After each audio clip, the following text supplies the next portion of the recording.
Bonjour. La vidéo d'aujourd'hui vous présentera le modèle d'offre globale et de demande globale. Premièrement, nous allons commencer par un court rappel. Au chapitre 2, nous avons vu le modèle d'offre et de demande. Le modèle d'offre et de demande que nous avons vu au chapitre 2, c'est évidemment le modèle d'offre et de demande pour un bien en particulier ou un secteur en particulier. Vous vous rappelez probablement que nous avons vu l'offre et la demande du pétrole, par exemple, l'offre et la demande de chandail, de textiles, de café. Donc, le modèle que nous avons vu au chapitre 2 s'appliquait à des secteurs ou à des biens et services en particulier. Le modèle mettait en relation le prix et la quantité de biens, d'un bien ou d'un service sur le marché. Par exemple, le prix du café et la quantité de café sur le marché. Et c'est à ce moment qu'on représentait donc la demande du marché qui, vous allez vous en rappeler, avait une pente négative puisqu'à un prix plus élevé, la quantité demandée était plus faible et à un prix plus faible, la quantité demandée était plus élevée. Alors que l'offre, pour sa part, a une pente positive parce qu'à un prix plus faible, la quantité offerte est plus faible. À un prix plus élevé, qui veut aussi dire plus de profit pour l'entreprise, la quantité offerte était plus élevée. Donc, nous avons vu ce modèle pour un secteur ou pour un bien en particulier. Le modèle d'offre globale et de demande globale que nous voyons aujourd'hui, c'est un modèle qui va plutôt représenter tous les biens et services. Donc, le marché de tous les biens et services au Canada, par exemple. Donc, passons à ce modèle. Nous allons commencer par aborder la demande globale. C'est quoi la demande globale? C'est la demande pour tous les biens et services au Canada, par exemple, donc dans une économie en particulier. Alors, ce sont les quantités de biens et services que les agents économiques sont disposés à acheter à différents niveaux de prix. Alors que pour un secteur ou pour un bien, on faisait la relation entre le prix de ce bien-là et la quantité de ce bien-là, nous allons maintenant regarder le niveau des prix dans l'économie et la quantité de biens et services qui est produit dans une économie. Donc, on a vu que la quantité de biens et services produits dans une économie, c'est représenté par le PIB.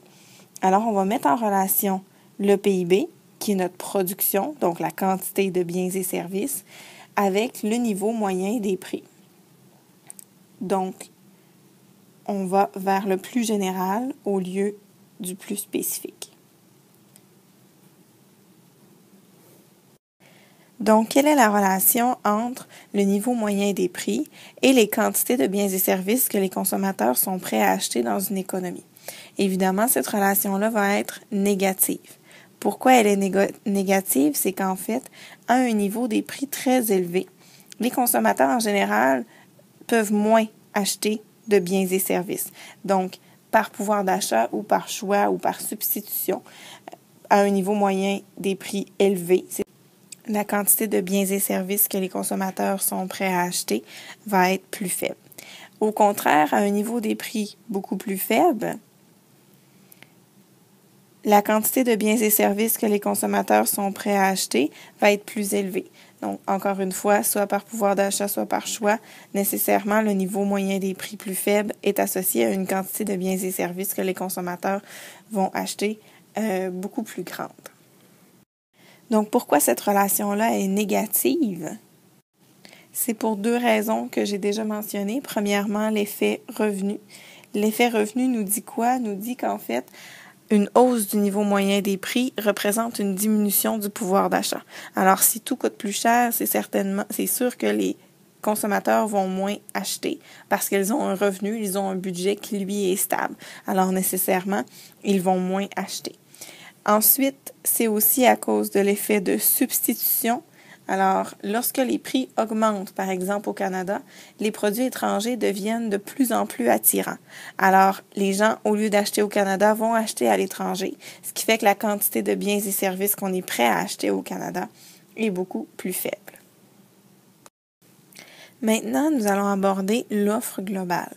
Alors, encore une fois, pour l'offre globale, nous allons mettre en relation la quantité de biens et services produits dans l'économie, qui est notre PIB réel, et le niveau moyen des prix. Donc, encore une fois, on est plus au niveau global qu'au niveau spécifique, comme au chapitre 2. Évidemment, la relation ici va plutôt être positive parce que, à un niveau moyen des prix plus élevé, la quantité que les entreprises sont prêtes à mettre sur le marché, elle, est beaucoup plus grande. Alors qu'à un niveau des prix plus faible, ce qui signifie aussi moins de profit pour les entreprises, la quantité de biens et services qui sont prêtes à mettre sur le marché est beaucoup plus faible. Alors, en général, c'est une relation positive. Par contre, vous allez remarquer sur le dessin que la relation est positive au début, donc ici, et par la suite, la courbe devient parfaitement verticale. Qu'est-ce que ça veut dire, ce parfaitement vertical-là? En fait, c'est que l'économie a une certaine capacité de production.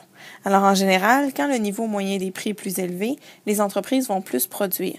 Mais à un certain moment donné, on arrive au maximum de ce qu'on peut produire. On ne peut pas produire plus de biens et services que ça avec les capacités que nous avons, avec les ressources que nous avons. Alors, c'est comme ça qu'on le représente sur le graphique, c'est-à-dire qu'à un certain moment donné, on arrive à notre PIB maximal ou à notre PIB qu'on appelle potentiel. Et à partir de ce moment-là, en fait, le PIB, lui, va être stable, mais le niveau moyen des prix peut continuer d'augmenter. Ainsi, le marché des biens et services au Canada peut être représenté comme suit. Donc, nos deux axes avec le niveau moyen des prix et en relation avec le PIB réel. On a toujours notre offre à pente positive et par la suite avec une section verticale pour représenter notre PIB potentiel et notre demande à pente négative. Il y a différents déterminants. En fait, il y a différents facteurs qui vont faire modifier la demande globale ou l'offre globale. Donc, que l'ensemble des consommateurs peuvent réagir à un facteur ou que l'ensemble des entreprises peuvent réagir à un facteur aussi. Donc, il existe plusieurs facteurs. Ici, il faut vraiment plus y aller avec votre logique, mais on va tenter de développer cette logique-là en regardant certains facteurs. Donc, la liste n'est pas tout à fait complète parce qu'il existe plusieurs facteurs qui modifient les comportements des consommateurs, mais évidemment, cette liste-là va vous permettre de développer l'instinct pour cette logique-là.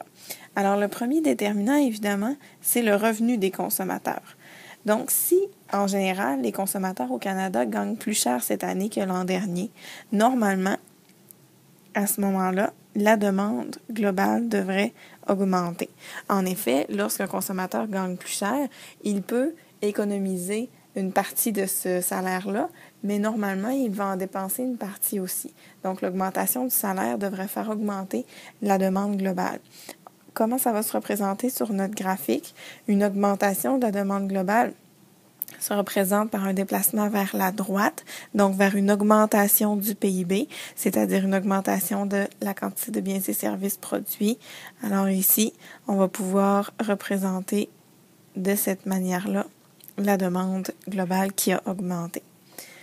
Un deuxième facteur serait la confiance des consommateurs.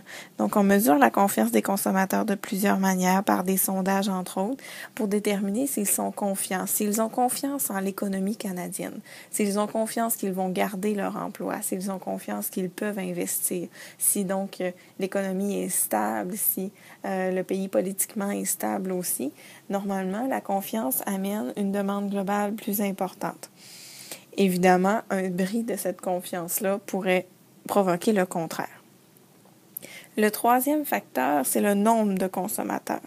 Alors évidemment, le nombre de consommateurs au Canada peut changer, soit par de l'immigration, soit par de l'émigration, soit par un baby boom, par exemple, et ça va avoir un impact sur la demande globale parce qu'avec plus de gens, normalement, on a besoin de plus de biens et services, que plus de biens et services soient produits, et avec moins de gens, on en a besoin de moins.